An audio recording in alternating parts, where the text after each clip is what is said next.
Back.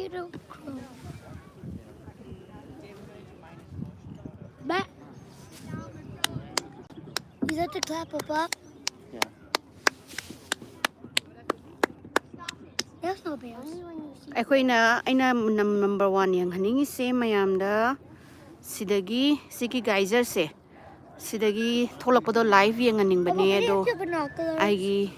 ꯚꯤꯌꯨꯋꯔꯁꯤꯡꯁꯦ ꯇꯨꯝꯈ꯭ꯔ ꯃꯥꯜꯂꯦ 10:30 ꯇꯥꯕꯗ ꯂꯣꯏ ꯇꯨꯝꯈ꯭ꯔ ꯃꯥꯜꯂꯦ ꯍꯧꯖꯤꯛ ꯑꯣ ꯑꯃ ꯌꯥꯎꯔꯦ Hi hello Hi Hi hi hi hi Hello.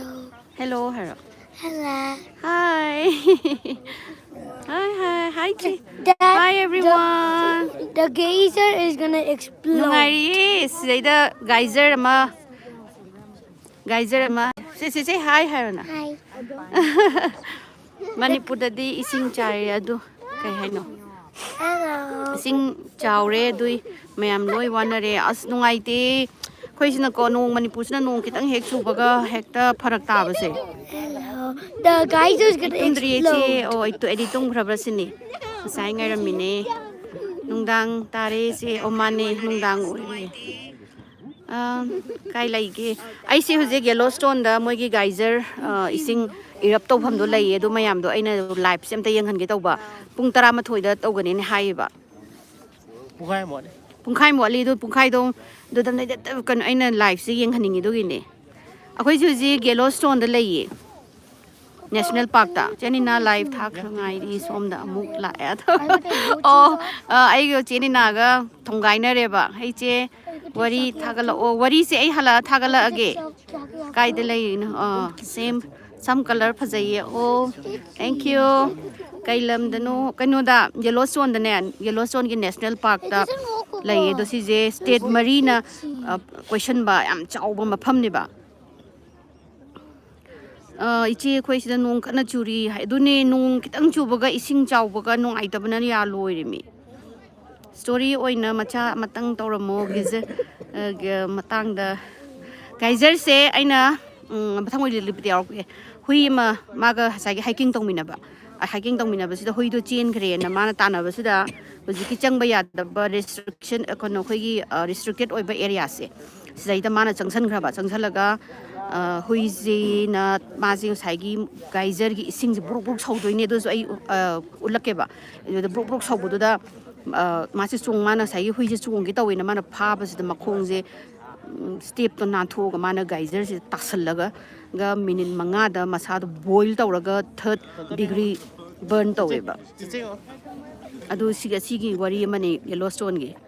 आई जे तोंतोन बा दो अमुक तोंतोन बा सेम तो उलो येना Hello. आई जे रोबोट के डोल दो वरी दुनी कोने रोबोट के डोल गे इसदेगी वरी नुंगाई नुंगाई बा थागला गे em sie ngai jeri ninge ai che ai kita I like you so much weather yam nungai am dong male au inge si Yellowstone je sidai da ti se la nong sina kana phamulo au phamulo sida phamulo Mama, but was it the story I told you? oh yeah ti se gi story ne do mami na su pa tho ura ba pung ke tarage sida huzik ayuki pung 10 ga minute yang khai chatle ado ngatang leiraga kan tawrani che chingju chabagi mungbang amta tawbiro adu hala tawrage hujikse mapanda leiribani na RV da leibako RV da leibaje adoduna pharak tare view do ai view tharake ko yango sigi view sa sidai leiba geyser singse sigi geyser sing sigi daine aduga ai mamang da uriba mai khu thoise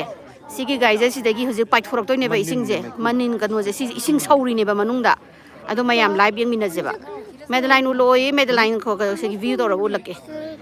hujik se pung ge tarage hujik se pung 10 mathoi ta dore nina gi da loi da ngai ri ye gomti o ije nina gi da aina sidai da phajaba je ulake internet phangda ba aina tawda ba do adu gi ne se sina Madeline ne hai mi thayu dana Hi. sina che Madeline linthoi maming se linthoi ju kawi sina khoi gi thongna saura ko bro nang naming to What? Saura kau berapa tonton saura kau berapa nang sina? What's Zora? Saura ID always angry. I'm always super angry. Not always, but all the time. si mayam sum yang mina se si pung hek tarak paga ne bat long na pokhai rak kadone du da ai ulak ke ba ulam na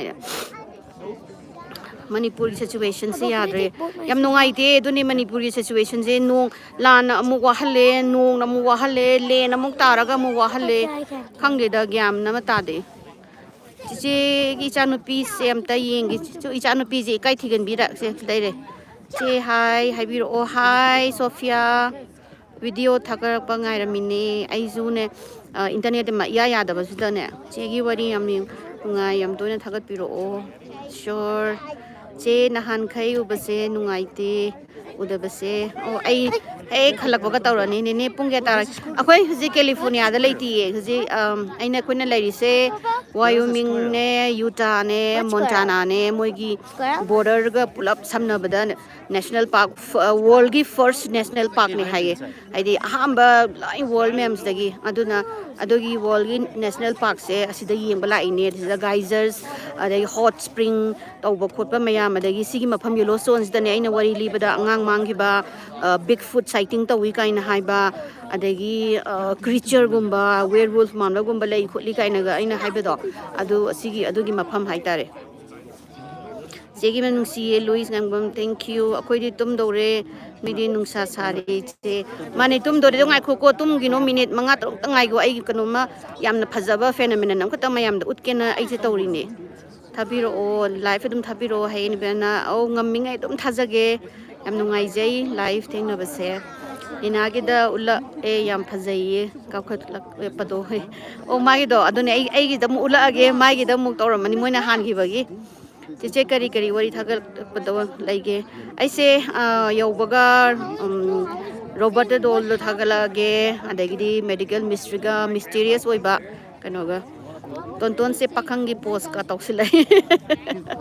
segi chanu pido yenge mata silaide Manipur da nungai bada loire aduna FB oh hi udaba yam kuire cici tonton Laishram Thai Gitanjali na naire thank you B Laishram chegi wari singdo taru badagi crime scene story cold case crime thriller incident mayam gi story da yam interested lairaga adu maina wari adum taraga laire secret agent IP gumba oininge as far madu adane private detective ko oigini ko nice climate hai negi ai se wari thagat piro wari se ai vacation loiraga thagala age Kupazado, thank you, Pazai Chichi, thank you. Tonton sama mapa ka chat khre. America Manipur se matam khenai ko khenai 12 hours mu khena bani. Cheni na do cheni moi lakmi nei ye ada RV do tongan lak bani ba. Aduna mana kanu da le hore moi gi RV ga tawraga dum family ga chatle dagi khoi na khoi family ga do pun badi ada pula pulle. What happened? See finally live thangnare see thank you koi jamaya fighting ngare Manipur da numit tare hoi taramani koi ma phone to da tum dore na hari to nang Manipuri am tangang use Manipuri am tangang to Say hi. se amba hai mayam nungari bu hai se Ngoài đi phố. Why ba? Ta thì lâu này. laun hayo Hi, Mia. nungari bu Do you have any room? Yeah, we are only just 4 of us. Yeah. Okay. Yeah, you can squeeze in. We're gonna take a lot of videos. Great. sahar se up Pawan Kumar se sinu pa je mathongam chadam ne amadamu yaw Now we're safe. aya tonton ga bema ga sem nungsi thank you Papa. che nungsi tonton che dada ulo dada sem ta ulo ye Hi, ma'am. Mama. how Are you hot? Go on. I know. I remember my first time. Pidi ngai ba ware sidi series ki thagalani nice from Mumbai University che gi live ngai ba kuirabani thank you so much yam nungsi ye che gi cha nu pa se yam nungsi mamai se don hek laura mane Jai Shri Ram che gi wari ngai ba ware ko hai ru radi saur kani mapi mapa sing se masagi pocket full oina ba Yeah, hona you can le tell everything. kaino Everything. kanagi matang da no lamngan ba ai gyan ta dre kadam pakchei thank you What?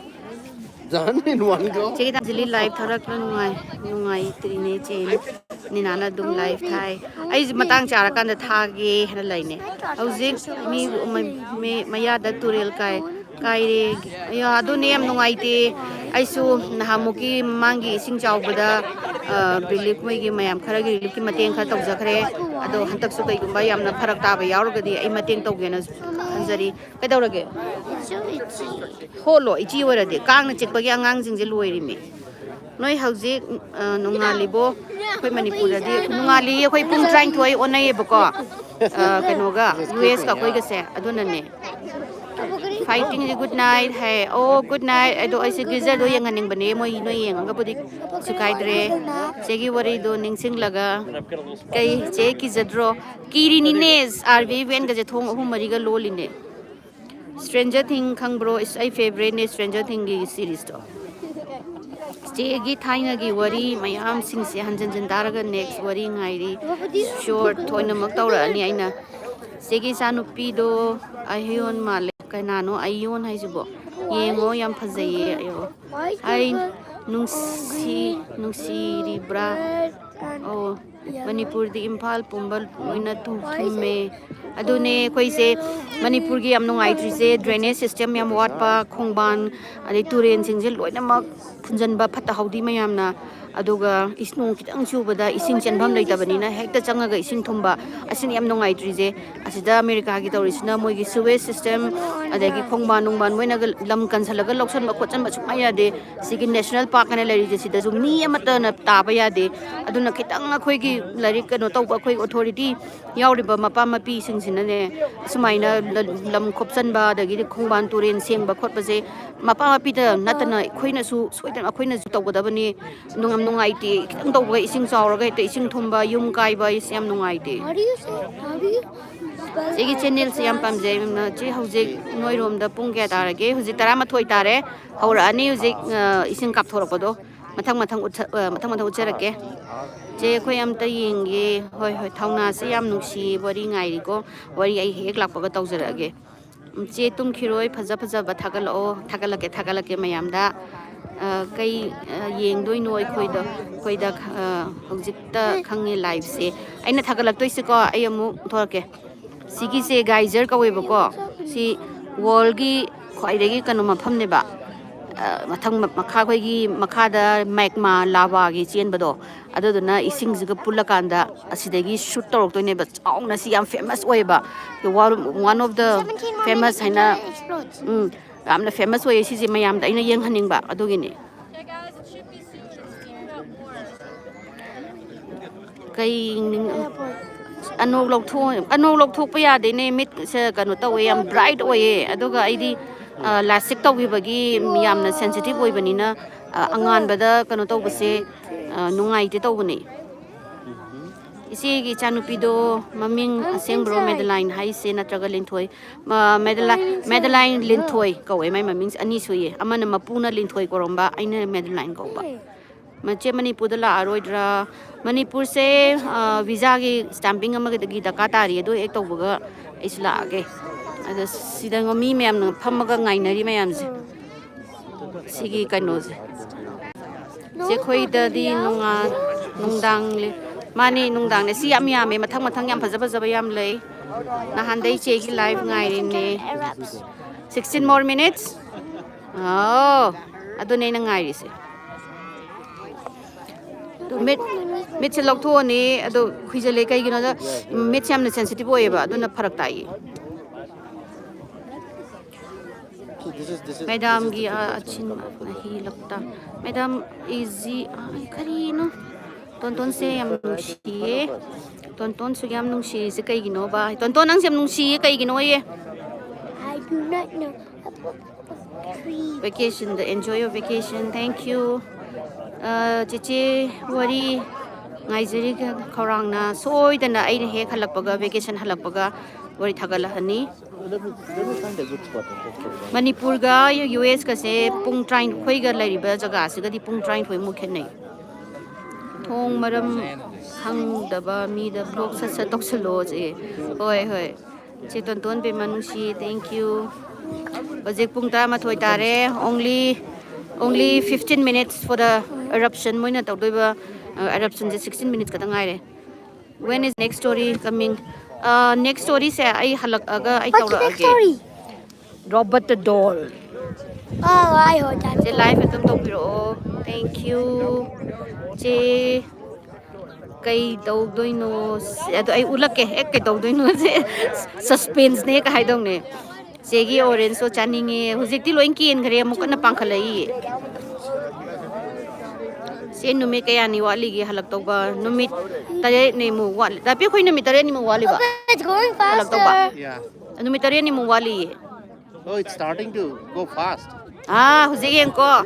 ulake ko hujik han badanga sai kitang kitang tawrami na ado hujik se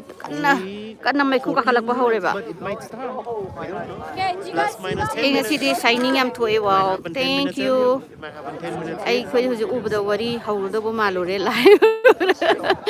wari je ta tarage hello je hawrani adasu ama lei geyser ama lei re sigi geyser yam lei si mafam je se Pithibida tam leiriba geyser khudimangta khai ama se lei. adune nasai kaya nom haidai ne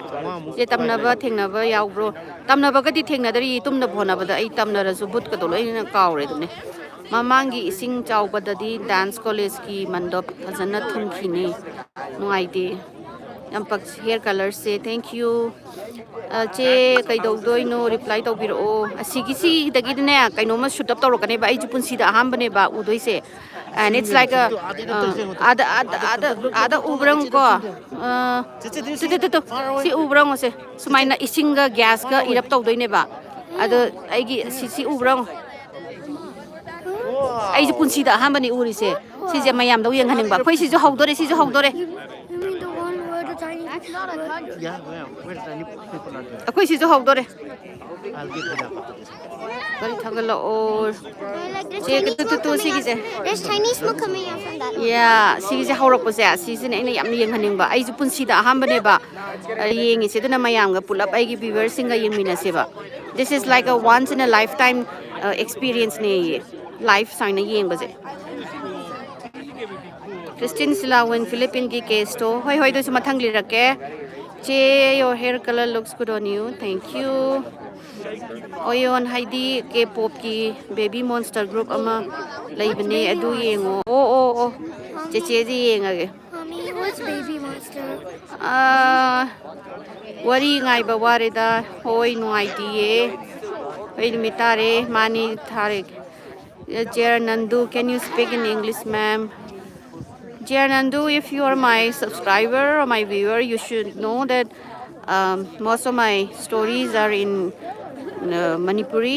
and I'm trying I mean like just look at the scene that I'm going to show to you but I have to reply my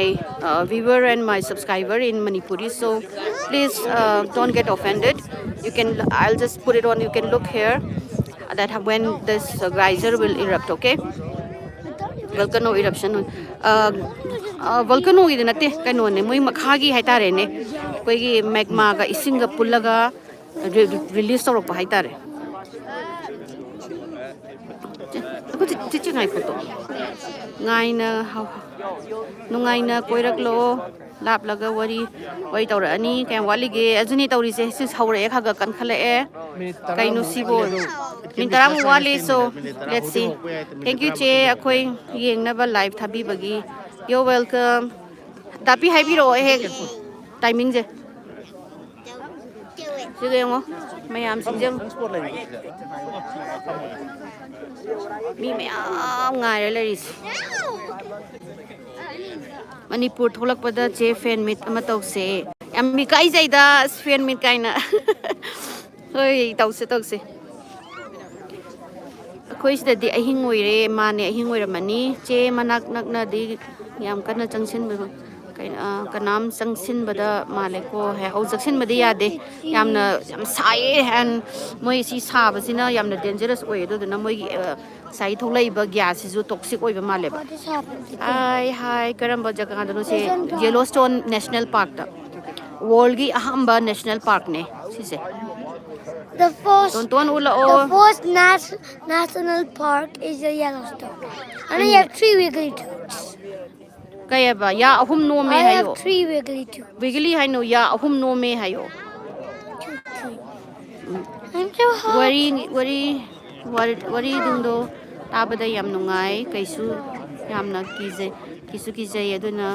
adventure gumbagi su kha tawbiro hai aji tawdoine which country gives green card to international students who graduated from the university. I have no idea do di khangdi ne Celestia Lauremba. What kind of eruption hai? Geyser hai na Yellowstone da moi macha koi hot spring dong lai bane ba adogi water se moi ngasai ge aying baga sa baga pulla kanda. Is it coming out? Almost.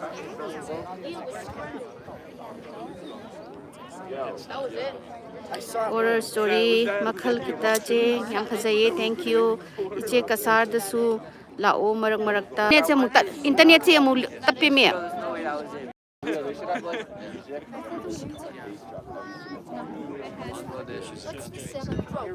How much more minutes? che wari se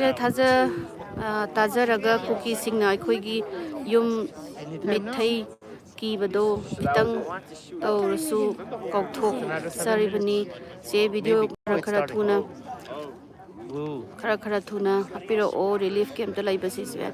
oh yam nungai te hoi dai thajara ke kailam no Yellowstone National Park tane thenara di adu suwari libiro o che wari ngai bada ware che ibai ulo ibai je hojing mami se phakto ga kanu kana yenge 7 kanu more minutes. sigi eruption gi kanu si yenge khara zoom to bi oi che se zoom je lo se taw se sessional last ne sidagi tawrake ko sidagi hena ya de ba mu yenge sabai su thagalo o sabagi se thagalake chakchara bo iche aigi langthabal da tha ama ani gi mamang da hand pump put paga gas ka isinga kapthoktana adugumba oidoi jala khangdi ai jo ahamba punsi da ahamba ni udoi se ba aduna mayam yengminarase kaideno nang lai se ai ni ko Yellowstone National Park ta lai ri America da irang leite dum khangde dum moisu dum peaceful oiba mafam ne haitare ne ai sum yengu ko jimoina mut kharne ba ko dogan ising kap khalak toine ba ai su udri punsi da mayam ga share to mai khul ne ba si mai khul de ising asaba mai khul ne ba 4 minutes wari ngai ba da ware se lives ai amuk tang thengna ring asi first time by my special oiba masung uhan bidore. Thank you pung kaya da tarage hujipu ni mayam boring chui haidora sigi kanu sida aina de si pai khala ko je ngani ne ba sigi mafam je khatane ba internet phangi se Yellowstone manung sida atopa da live phaja ba yenga da bdo ekta kanu ta hogdi fan mit tau se background amta yengjage background se ko thai thagla ke mayam singai ri mem je ko simi mayam singai ni geyser je ta ko ge so si ai gi oirom gi mi mayam ni andagi sina ai gi yet lom da 5 more minutes. mi mayam je Mommy, 5 more minutes. singai ri ni Mommy. 5 more minutes It's katanga getting bigger. Madeline excitement or is it 5 more bigger and 5 more minutes. sena nahan thongaga makok to sigi agi nen lokthok aga tamo lok hawbiro haibdo viral oiraga sida madam nang It exploded a little. maram mupi wife ni hai makarai do viral oiga idi khangdi e kaino nga makok ke viral aidi kaino ai si boina nga makok thak do viral oi ai jai ko ngaure Mommy, what do you mean, cook now? sing saure nungai ti What do you mean, stay cook? safe Mommy, how why you cook now? ai ko ngaure haiba How? Why? ko ngawbagi Why? sigi oi Mommy, why? haure khaga haure Don't miss it. video na moko dedi What time is it? almost 4 more minutes. tu urabang mo mayam se isinga saba ni je kapthora ije isinga saba kapthora ni oh my god si manung changara de dum laura ni khoi di ha ꯐꯨꯠꯂꯅꯦꯕ ꯄꯨꯂꯞ instant boil ꯇꯧꯗꯕꯅꯤꯅ I bet the ground super hot. zoom ꯁꯤꯗꯒꯤ ꯌꯥꯗ꯭ꯔꯦ ꯀꯣ ꯇꯧꯔꯛꯄ no ꯍꯣꯏ ꯐꯝꯃꯨ ꯌꯥꯏ it's okay oh you can sit on the ground yeah okay ꯁꯤ ꯑꯉꯥꯡ ꯅꯨꯄꯥ ꯃꯆꯥꯁꯦ ꯃꯄꯥ ꯌꯥꯝ ꯃꯥꯜꯂꯦ ꯑꯣ He looks like some. yeah ꯑꯩꯈꯣꯏ ꯕꯦꯝꯃ sit down ꯑꯩꯈꯣꯏ ꯁ꯭ꯋꯥꯏꯗ ꯍꯥꯏꯔꯒ ꯐꯨꯔꯨꯛ ꯁꯧꯕꯤ ꯀꯥꯏꯅ ꯍꯥꯏꯕꯗꯣ ꯑꯗꯨꯒꯤ ꯃꯥꯟꯅꯗ꯭ꯔꯣ ꯃꯦꯕꯤ ꯈꯔꯒ ꯃꯥꯟꯅꯕ꯭ꯔꯥ ꯅꯠꯇ꯭ꯔꯒ ꯑꯝꯇ ꯌꯦꯡꯖꯒꯦ ꯒꯤꯇꯥꯟꯖꯂꯤ ꯌꯥꯝ ꯅꯨꯡꯁꯤꯌꯦ ꯏꯅꯥꯎꯁꯦ ꯇꯣꯟꯇꯣꯟꯁꯨ ꯅꯨꯡꯁꯤ ꯊꯦꯡꯛ ꯌꯨ ꯍꯦꯜꯂꯣ ꯅꯨꯡꯁꯤ ꯑꯩꯗꯤ ꯏꯟꯇꯔꯅꯦꯠꯁꯦ ꯑꯩꯉꯣꯟꯗ ꯑꯣꯏꯅꯤꯡꯗꯅ ꯐꯣꯟ 11:40 ꯊꯥꯒꯠꯇꯅ ꯁꯦꯝꯃꯨꯔꯤꯅꯦ ꯑꯩꯒꯤ ꯏꯁꯥꯒꯤ ꯏꯟꯇꯔꯅꯦꯠꯁꯦ ꯍꯥꯏꯐꯦꯠ ꯕꯦꯔꯥ ꯇꯧꯋꯦ ꯄꯣꯛꯈꯥꯏꯔꯛꯇꯅꯀꯣ ꯑꯗꯨꯅꯦ ꯄꯣꯛꯈꯥꯏꯔꯛꯇꯅ ꯍꯥꯏꯁꯦ ꯆꯦ ꯅꯨꯡꯉꯥꯏꯔꯤꯕꯣ ꯅꯨꯡꯉꯥꯏꯔꯤ ꯑꯩꯈꯣꯏ ꯍꯦ ꯊꯧꯅꯥ ꯂꯝ ꯍꯦꯟꯅꯣ ꯅꯪꯅ ꯂꯝ ꯍꯦꯜꯂꯤꯁꯦ ꯀꯩꯒꯤꯅꯣ ꯍꯥꯏꯔꯣ ꯍꯥ ꯈꯨꯄꯥꯛ ꯆꯥꯅꯤꯡꯕ꯭ꯔꯥ ꯈꯨꯄꯥꯛ ꯄꯥꯝꯕ꯭ꯔꯥ ꯂꯥꯏꯐ ꯊꯦꯡꯅꯔꯦ ꯒꯨꯗ ꯅꯥꯏꯠ ꯆꯦ ꯒꯨꯗ ꯅꯥꯏꯠ ꯀꯃꯦꯟ ꯄꯥꯕꯤꯔꯛꯑꯣ ꯑꯣꯀ꯭ꯔꯝ ꯆꯤꯡꯂꯦꯟ ꯁꯅꯥ ꯆꯦ ꯑꯩꯒꯤꯁꯨ ꯀꯃꯦꯟ ꯄꯥꯕꯤꯔꯛꯑꯣ ꯆꯦ ꯀꯃꯦꯟ ꯄꯥꯕꯤꯗꯦ ꯀꯞꯄꯒꯦ ꯏꯃꯥ ꯊꯣꯏ ꯃꯣꯏꯔꯥꯡ ꯑꯩ ꯅꯨꯡꯁꯤꯕꯤ ꯀꯩꯗꯧꯕꯒꯤꯅꯣ ꯅꯪꯅ ꯀꯞꯇꯣꯏꯗꯣ ꯀꯞꯄꯒ ꯌꯥꯗꯦ ꯍꯧꯖꯤꯛ ꯌꯦꯡꯉꯨꯁꯦ ꯁꯤ ꯏꯁꯤꯡ ꯄꯥꯏꯊꯣꯔꯛꯄ ꯊꯥꯗꯣꯔꯤꯕꯅꯦ ꯃꯐꯝ ꯑꯗꯨꯗ ꯀꯌꯥꯝ ꯂꯥꯞꯄꯅꯣ ꯃꯌꯥꯝ ꯁꯤꯗꯒꯤ ꯃꯅꯥꯛꯇ ꯆꯪꯕ ꯌꯥꯗꯦ ꯈꯤꯇꯪ ꯂꯥꯞꯊꯣꯛꯅ ꯂꯩꯗ ꯌꯥꯗꯤꯌꯦ ꯑꯍꯥꯟꯕ ꯑꯣꯏꯅ ꯊꯦꯡꯅꯖꯕ ꯂꯥꯏꯐꯇ ꯁꯔꯄ꯭ꯔꯥꯏꯖ ꯎꯍꯟꯕꯤꯒꯗꯧꯔꯦ ꯊꯦꯡꯛ ꯌꯨ ꯔꯥꯏꯠ ꯅꯥꯎ ꯆꯣꯡꯉꯝ ꯖꯒꯣꯏ ꯑꯩ ꯍꯧꯖꯤꯛ ꯌꯦꯂꯣꯁꯇꯣꯟ ꯅꯦꯁꯅꯦꯜ ꯄꯥꯔꯛꯇ ꯂꯩꯌꯦ ꯁ꯭ꯇ꯭ꯔꯦꯟꯖꯔ ꯊꯤꯡꯁꯇꯨ ꯀꯦꯂꯤꯐꯣꯔꯅꯤꯌꯥꯗ ꯅꯝꯕ꯭ꯔꯣ ꯁ꯭ꯇ꯭ꯔꯦꯟꯖꯔ ꯊꯤꯡꯁꯁꯦ ꯈꯪꯗꯤꯌꯦ ꯀꯥꯏꯗ ꯅꯝꯕꯅꯣ ꯑꯩ ꯇꯥꯃꯣꯒꯤ ꯅꯍꯥꯟꯒꯤꯗꯣ ꯃꯁꯛ ꯐꯖꯩꯌే ꯊꯦꯡꯛ ꯌꯨ ꯇꯣꯟꯇꯣꯟꯅ ꯋꯥ ꯉꯥꯡꯕꯁꯦ ꯌꯥꯝ ꯅꯨꯡꯁꯤ ꯆꯦ ꯃꯅꯤꯄꯨꯔꯗ ꯀꯩꯗꯅꯣ ꯅꯪꯅ ꯂꯩꯔꯤꯁꯦ ꯌꯦꯂꯣꯁꯇꯣꯟ ꯅꯦꯁꯅꯦꯜ ꯄꯥꯔꯛꯇꯅꯦ ꯊꯥꯒꯠꯂꯛ ꯀꯩꯅꯣ ꯇꯧꯗ꯭ꯔꯤꯗ ꯃꯣꯏꯁꯦ ꯏꯟꯈꯠꯂꯛꯑ ꯈꯒ ꯍꯧꯔꯛꯑꯀꯥꯟꯗ ꯑꯃꯨꯛ ꯇꯧꯒꯦ ꯌꯦꯂꯣꯁꯇꯣꯟꯗꯣ ꯁ꯭ꯋꯤꯠ ꯇꯨꯠ ꯅꯝꯐꯝꯅꯦ ꯃꯦꯕꯤ ꯑꯣꯏꯔꯝꯕ ꯌꯥꯏ ꯁ꯭ꯋꯤꯠ ꯇꯨꯠꯀꯤ ꯀꯩꯅꯣꯗꯣ ꯌꯦꯂꯣꯁꯇꯣꯟꯁꯦ ꯌꯥꯝꯅꯁꯨ ꯐꯦꯃꯁ ꯑꯣꯏꯗꯅ ꯆꯦ ꯊꯦꯡꯛꯁ ꯐꯣꯔ ꯁꯦꯌꯔꯤꯡ ꯗꯤꯁ ꯋꯤꯠ ꯑꯁ ꯃꯣꯁ ꯋꯦꯜꯀꯝ ꯆꯦ ꯂꯩꯔꯤꯕꯣ ꯍꯧꯖꯤꯛꯁꯦ ꯀꯩꯗꯨꯗꯅꯣ ꯌꯦꯂꯣꯁꯇꯣꯟ ꯅꯦꯁꯅꯦꯜ ꯄꯥꯔꯛꯇ ꯂꯩꯌꯦ ꯑꯩ ꯃꯄꯥ ꯅꯠꯇꯦ ꯃꯥꯜꯂꯤꯁꯦ ꯆꯦ ꯒꯤꯇꯥꯟꯖꯂꯤꯅꯦ ꯑꯩꯈꯣꯏ ꯑꯅꯤꯃꯛꯀꯤ DNA ꯌꯥꯎꯔꯕꯅꯤꯅ ꯑꯅꯤꯃꯛ ꯃꯥꯜꯂꯦ ꯑꯗꯨꯅꯦ ꯊꯧꯅꯥꯁꯦ ꯅꯣꯏꯈꯠꯂꯦ ꯑꯁ ꯆꯥꯕ ꯂꯦꯞꯇꯦ ꯃꯆꯥꯒꯤꯗ ꯈꯥꯡꯉꯝꯗꯦ ꯑꯗꯨꯅꯅꯦ ꯆꯦꯒꯤ ꯋꯥꯔꯤ ꯑꯗꯨꯝ 1 minute ꯉꯥꯏꯔꯤꯕꯅꯦ ꯆꯦ thank you Yeah. Is it? Yeah. 1 more minute left. Wari ngaibada wareda. can be as late as 10 minutes Iche kayam kuina laikhidoino. Kuise kuina 10 days kine Oh, bako. hold on. 10 days kine. Hoi. 10 days kine bako. Ado kano 11 tawdoiba. 16 Oops, lenge kara. 17 Haudore. ꯑꯩꯁꯤ ꯀꯩꯅꯣ ꯃꯤꯅ ꯁꯤꯟꯕ ꯄ꯭ꯔꯣꯒ꯭ꯔꯥꯝꯗꯤ ꯅꯠꯇꯦ ꯃꯁꯥꯒꯤ timing predict ꯇꯧꯕ ꯈꯛꯇꯅꯦ ꯃꯁꯥꯒꯤ ꯇꯥꯏꯃꯤꯡꯁꯦ ꯆꯞ ꯆꯥꯅ ꯇꯧꯔꯛꯇꯕꯁꯦ ꯀꯩꯒꯤꯅꯣꯗ ꯅꯦꯆꯔꯒꯤ ꯐꯦꯅꯣꯃꯦꯅꯟꯅꯦ ꯍꯥꯏꯇꯥꯕꯅꯦ ꯍꯧꯔꯛꯄꯗꯩ ꯄ꯭ꯔꯤꯊꯤꯕꯤꯁꯦ ꯁꯦꯝꯃꯛꯄꯗꯩ ꯇꯧꯔꯛꯄꯗꯨꯅ ꯍꯧꯖꯤꯛ ꯐꯥꯎꯕ ꯇꯧꯔꯤ ꯃꯇꯨꯡꯗꯁꯨ ꯇꯧꯈꯤꯅꯤ ꯑꯗꯣ ꯃꯤꯡ ꯁꯤꯁꯦ ꯃꯂꯦꯝ ꯂꯩꯃ ꯃꯤꯡ ꯄꯥꯔ ꯀꯃꯦꯟ ꯄꯥꯕꯤꯌꯣ ꯍꯥꯏ ꯍꯣꯏ ꯑꯩꯁꯦ ꯀꯩꯅꯣꯁꯦ ꯈꯤꯇ ꯒ꯭ꯔꯨꯡ ꯆꯦꯟꯈꯤꯕꯗꯣ ꯆꯦꯒꯤ ꯋꯥꯔꯤꯗꯤ ꯂꯣꯏ ꯇꯥꯏ ꯂꯥꯏꯐꯇꯤ ꯑꯍꯥꯟꯕꯅꯦ ꯊꯦꯡꯛ ꯌꯨ ꯒꯥꯏꯅꯆꯟꯗ꯭ꯔ ꯚꯥꯏ ꯑꯣꯐꯤꯁꯤꯌꯦꯜ ꯐ꯭ꯔꯣꯝ ꯏꯟꯗꯤꯌꯥ ꯃꯅꯤꯄꯨꯔꯗ ꯀꯛꯇꯣꯡꯉꯥꯏ ꯂꯥꯛꯀꯅꯤ ꯑꯣ ꯀꯔꯝ ꯀꯥꯟꯗ ꯃꯅꯤꯄꯨꯔꯁꯦ ꯅꯦꯛꯁ ꯌꯔ ꯂꯥꯛꯄ ꯌꯥꯕ꯭ꯔꯥ ꯌꯦꯡꯒꯦ ꯑꯩ 11:17 already Yeah, I think it will take another 1 or 2 or 3 minutes. Amerikada ꯂꯩꯕꯅꯤꯅ American ꯗꯧꯅ parenting ꯇꯧꯔꯝꯒꯗ꯭ꯔꯥ ꯈꯜꯂꯝꯕꯅꯦ ꯈꯨꯄꯥꯛ ꯆꯥꯒꯦꯔꯥ ꯍꯥꯏꯔꯛꯄꯗꯨꯗ ꯈꯪꯅꯣꯛ ꯅꯣꯛꯅꯤꯡꯉꯦ ꯑꯩꯈꯣꯏ ꯁ꯭ꯋꯥꯏꯒꯤ ꯃꯤꯍꯨꯟꯗꯤ ꯄꯣꯛꯇ꯭ꯔꯤ ꯑꯃꯦꯔꯤꯀꯥꯗ ꯂꯩꯔꯁꯨ ꯍꯥꯎ ꯁꯤꯗ ꯃꯣꯏ ꯑꯃꯦꯔꯤꯀꯥꯗ ꯂꯩꯒꯦꯔꯥ ꯂꯩꯔꯣꯏꯒꯦꯔꯥ ꯈꯨꯄꯥꯛꯇꯤ ꯀꯤꯈ꯭ꯔꯖꯥꯠꯅꯤ ꯈꯨꯄꯥꯛ ꯍꯥꯏꯕꯗ ꯆꯦꯟꯈꯤꯗꯣꯏꯅꯤ 11:17 ꯁ꯭ꯇ꯭ꯔꯦꯟꯖꯔ ꯊꯤꯡ ꯃꯤꯂꯤ ꯕꯣꯕꯤ ꯕ꯭ꯔꯥꯎꯟ ꯎꯔꯕꯣ ꯎꯗ꯭ꯔꯤꯅꯦ ꯃꯣꯏꯒꯤ ꯑꯗꯨꯒ ꯆꯦ ꯂꯥꯏꯐꯅ ꯉꯁꯤ ꯐꯥꯔꯁꯅꯤ ꯌꯥꯎꯖꯕ ꯍꯥꯏ ꯒꯤꯇꯥꯟꯖꯂꯤ ꯉꯁꯤꯗꯤ ꯂꯥꯏꯐ ꯊꯦꯡꯅꯔꯦ ꯌꯥꯝ ꯅꯨꯡꯉꯥꯏ ꯑꯩꯁꯦ ꯌꯥꯝ ꯅꯨꯡꯉꯥꯏꯌꯦ ꯃꯌꯥꯝ ꯑꯩꯅ ꯎꯠꯍꯟꯅꯤꯡꯉꯤꯁꯦ ꯁꯨꯝ ꯇꯧ ꯂꯩꯃꯤ ꯍꯥꯏꯕꯗꯤꯅꯦ ꯈꯨꯇꯧꯁꯦ ꯁꯧꯒꯠꯂꯦꯕ ꯊꯣꯛꯂꯛꯑꯣ ꯍꯥꯏꯔꯒ ꯊꯣꯛꯂꯛꯇꯦ ꯃꯤꯁꯤ ꯇꯧꯔꯤꯁꯦ ꯌꯦꯡꯉꯨꯅꯦ ꯁꯨꯁꯇꯨ ꯃꯣꯠꯀꯅꯤ ꯇꯧꯕꯅꯦ ꯆꯦꯁꯦ ꯀꯃꯦꯟ ꯄꯥꯕ ꯂꯦꯞꯇꯦꯀꯣ ꯃꯥꯅꯦ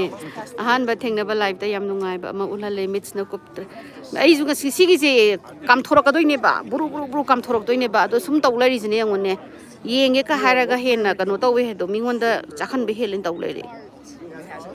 ꯕꯤꯗ꯭ꯌꯥꯒꯤ ꯑꯩ ꯀꯃꯦꯟ ꯁ꯭ꯀꯤꯞ ꯇꯧꯈ꯭ꯔꯦ ꯑꯣ ꯅꯪꯍꯧꯗ ꯇꯧꯔꯤꯅꯤꯅꯦꯍꯦ ꯎꯏꯔ ꯌꯦꯡꯖꯔꯤ ꯇꯨꯏ ꯇꯨꯝꯅꯤꯡꯕꯅ ꯁꯤꯔꯝꯃꯅꯤ ꯑꯩꯈꯣꯏꯒꯤ ꯇꯥꯏꯃꯤꯡꯁꯦ ꯑꯣꯟꯅꯕꯁꯤꯗꯕꯨꯀꯣ ꯅꯨꯃꯤꯗꯥꯡꯒꯤꯁꯨ ꯎꯠꯂꯛꯑꯣ ꯏꯟꯇꯔꯅꯦꯠ ꯐꯪꯉꯗꯤ ꯎꯠꯂꯛꯀꯦ ꯑꯗꯣ ꯏꯟꯇꯔꯅꯦꯠꯇꯣ ꯐꯪꯗꯕꯒꯤ ꯇꯧꯔꯤꯅꯤꯅꯦ ꯆꯦ ꯁꯛ ꯎꯠꯂꯛꯑꯣ ꯆꯦ ꯍꯧꯖꯤꯛꯇ ꯁꯛ ꯎꯠꯂꯝꯃꯤꯗꯨꯗꯤ ꯑꯩꯅ ꯁꯨꯝ ꯅꯥꯀꯟꯗ ꯑꯃꯁꯦ ꯄꯥꯏꯈꯠꯈꯤꯗ꯭ꯔꯥ ꯍꯥꯏꯅꯅꯦ ꯈꯪꯍꯧꯔꯔꯣꯏꯅ ꯑꯃꯨꯛ ꯀꯩꯅꯣ ꯇꯧꯔꯤꯕ ꯁꯤ ꯑꯃꯦꯔꯤꯀꯥꯗ ꯑꯗꯨꯝ ꯂꯩꯔꯗꯣꯏꯔꯥ ꯍꯧꯖꯤꯛꯀꯤꯗꯤ ꯑꯃꯦꯔꯤꯀꯥꯗ ꯑꯗꯨꯝ ꯂꯩꯕꯒꯤ ꯄ꯭ꯂꯥꯟꯗ ꯂꯩꯔꯤ ꯅꯕꯥꯏꯅꯤ ꯈꯟꯅꯔꯛꯑꯗꯤꯅꯦ ꯑꯩꯗꯤꯅꯦ ꯈꯨꯄꯥꯛ ꯇꯧꯖꯅꯤꯀꯣ ꯅꯣꯏ ꯁꯤ ꯑꯗꯨꯗ ꯀꯌꯥꯒꯤ I am the very nice view. Oh, it's I'm coming up. watching. Coming up. Is it? Noina coming up haini amu aina on tongni amu coming up amu thola oi. Akhoi da khadak chana leireba. O haura bo haga. Asigi se khoi gi wall gi mai gi half of haure ising asabaje manungdagi lava gi magma do aduduga isinga samnarakandane sabagi manindo aduneba kapthoraktoise siluk wow si wall gi phenomenon aham boi ganoneba geyser mafamje thina post aba hedi punsida muktang di yengadabnida adaina live ta aigi viewers singa share tawinangba aina liba wari bhut ki big foot ki angang mangi bagi khot bagi libagi mayam se asigi jungle jine do nakanda lairiba u wa mayam lairi se asi raktagi ni thoklai se ado sidi just mafam macha ama khatane loigrabo hojiki kapkhalakpudu bo haudriya talle yam chakhalle moije ada sidai lairiba u wa sising loina mang Yellowstone ne basi lairi mayam se sigi Yellowstone sidai dane angang mangiba angang pura chakhiba khopa ama thaki hike se sidai ngamjara roida hike tawga de chingdong ga khalu debe khoija yai dusu che ngai bangamdre jot ama tawraga tat lakthor lulugi jot ama tawraga aduni ne lokthok khangde che aise kari che si kari oidoino si geyser kawe geyser che nangang ba che tabem nungai thank you naram suni che America da kaidobagi leino che ahanba thingna banina khangdadana hangjabane America da aigi nupa se mado thabak tawe magi dogi mai matung inaraga lae chinga sidi yamna hena phajai ya thank you so much some color do pame kai maming kauke aigi some color se deep dark burgundy with purple highlight che hoi room do pung amuke tarage hojik 12 makai tasale che si kailam daino ai si hojik thamai banda onge tawki roidro tawji sini tawki roi ai su tawdom ne ngairaga Nothing. Stay like that. ying ba pot sing sina hen bane chakhal laire hai bane me khala ka sai dai tourism te yam ba e sangjal laga ine he kan tawroni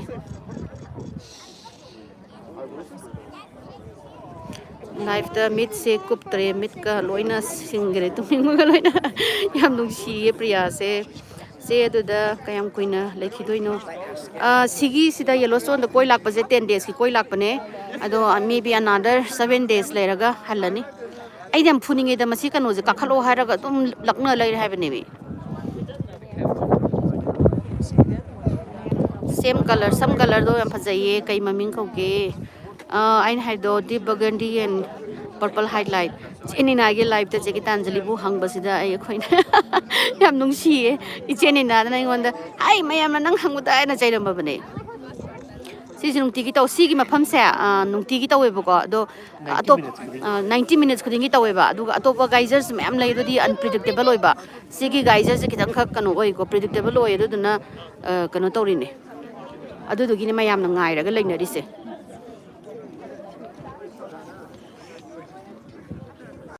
adu pabadi amata thengnade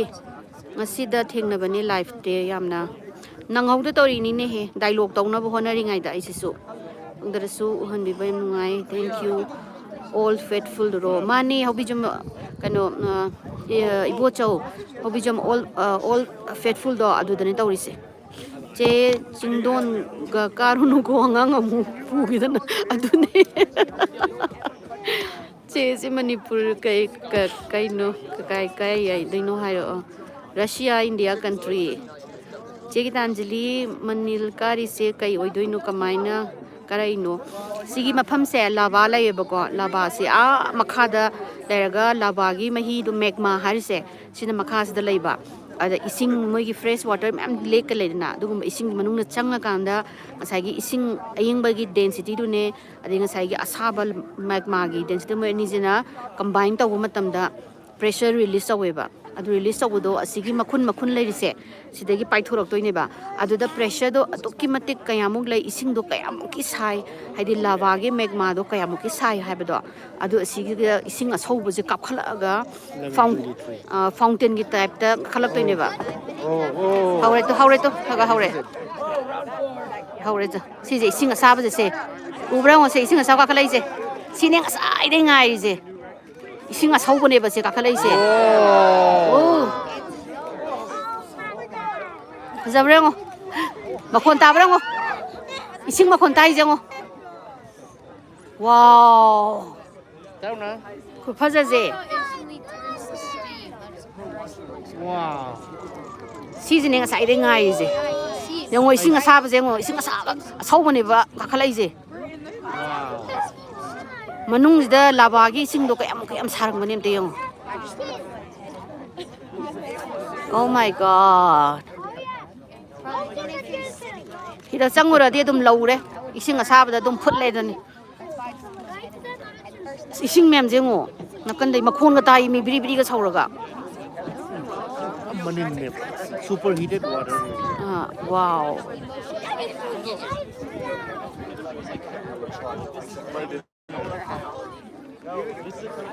mayam sauba ya de comment se ko hekta nang khong de ba som dai ju ama onja laga kano ising kapi je mu yeng asing yeng ising mayam je ising kapi ngai dang ha ya Tao na se on thoro na dida. wow kupa je jengo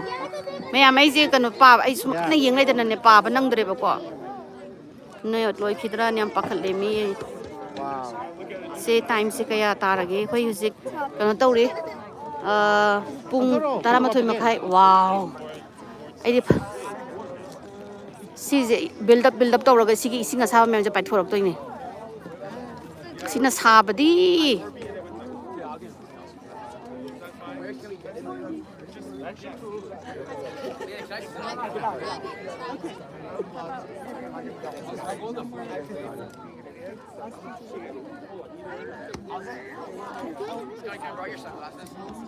Manindu da pangnam gana mari thuna munne sene munni thuna akoi jo manak changura dom munni pangnam ga pulap yauna munminadi tumo Elena good night sigi park ti maming amutang haibiyo si se all faithful Geyser mamne doga leiba jaga sina Yellowstone National Park uire theng bagi tumage good night mayam ai waram mani si uhan si ma aina uhan ba phang ba se em nungai jaye Tao na. It's almost getting down.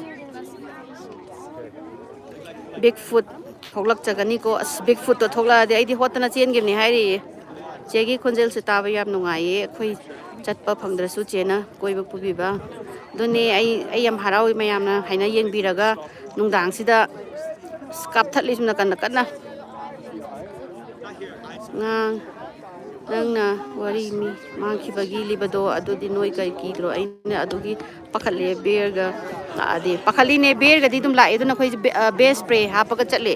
da pina kai chore nangi kano de base spray de amta yengan gese Copy. sigi kano se to sigi base spray ne base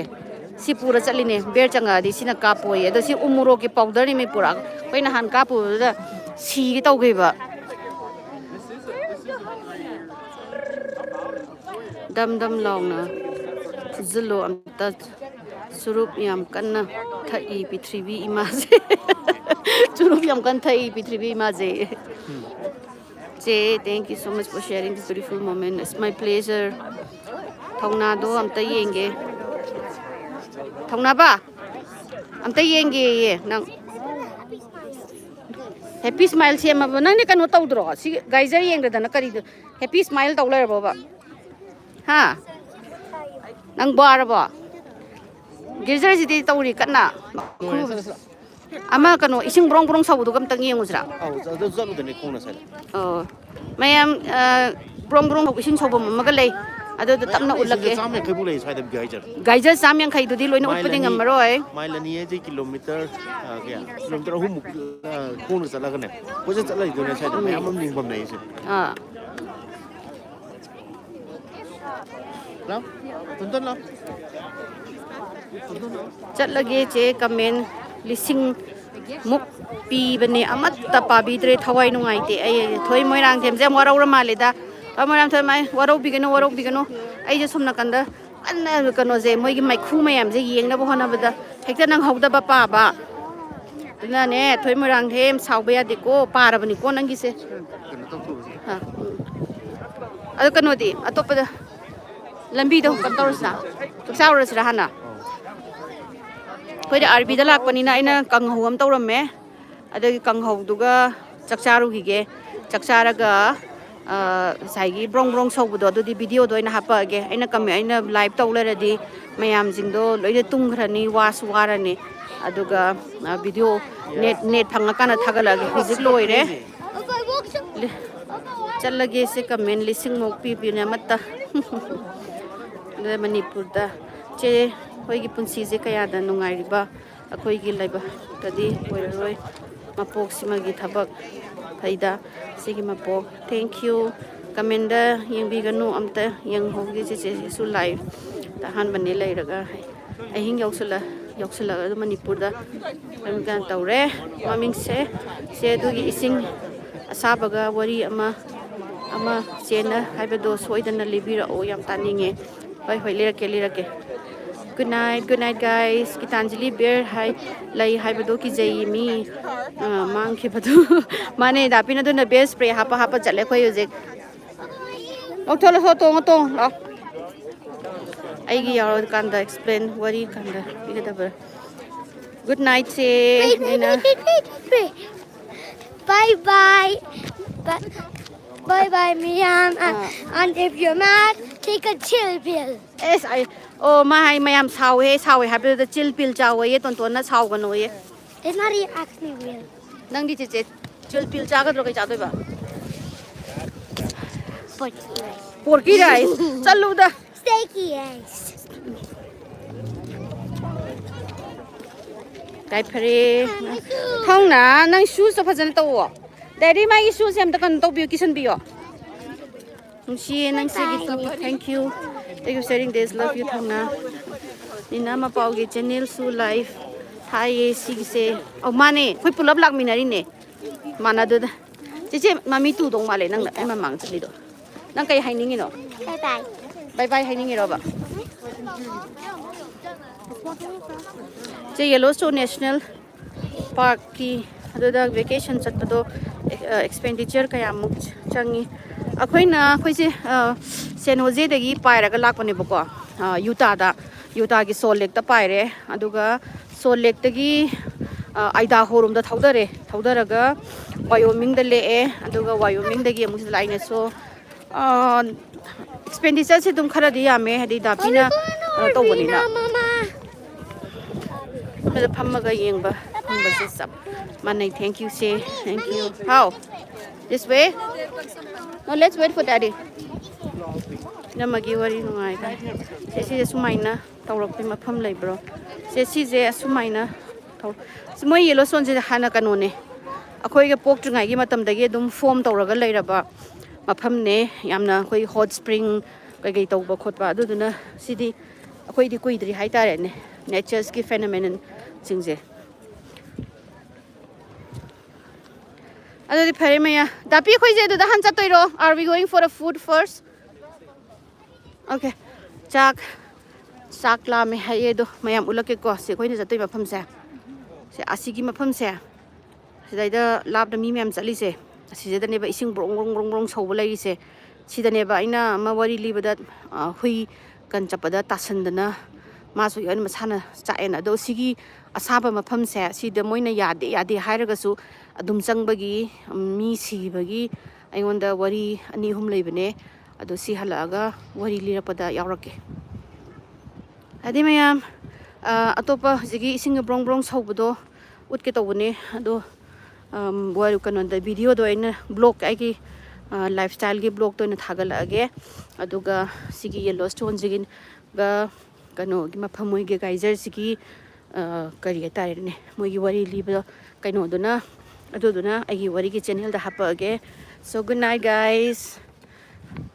tonton good night mayam da good night hagro Manipur da good night Maya. bye bye Bye bye. bye guys ado comment pa banang da basing se waro biganu ko aido ai tutu hai je comment se ai gi mapa he yo hekta sau biganu ai se pa kano comment pa sa padu yara to kai hai ge thumba I want to show them how fast I am. oh ngai ko steady yaro ye adoga internet si ju kakhidore aduna mayam good night love you guys ai atopa comment sing je ai soidana ai pajarage kona pathokpa ngamdraga ju koren kanu manungda RD manungda changa kanda o chelo chelo chelo chelo tuni ko naning mayam do kanang ning mayam do ko tusan gini mo Bye bye. bye bye ai horen karigumba ising boiling water do live tawroke mayam tum gra tum da gra tum da baga yang je tum baga ina nonga laga live to da ying biro ko I love you guys See you tomorrow. ado aina comment pa de na waro bigano please please please aina haijari haidi nanga hulo taw bane comment pa ba se hekta sumna kanda Geyser gi yeng bane angang na muwa angang apne my father di adon hekta nang haude sau bi ya de ko I love you guys and noi mayam leibagi ai staina ga wari liba ba ngam mi bani lifestyle gi blog to su adum ngam mi bani adum mayam na yeng mayam na ni mak dum yeng bio aduga videos to da thakala age Night night. bye bye Night night. We're gonna go in the lobby.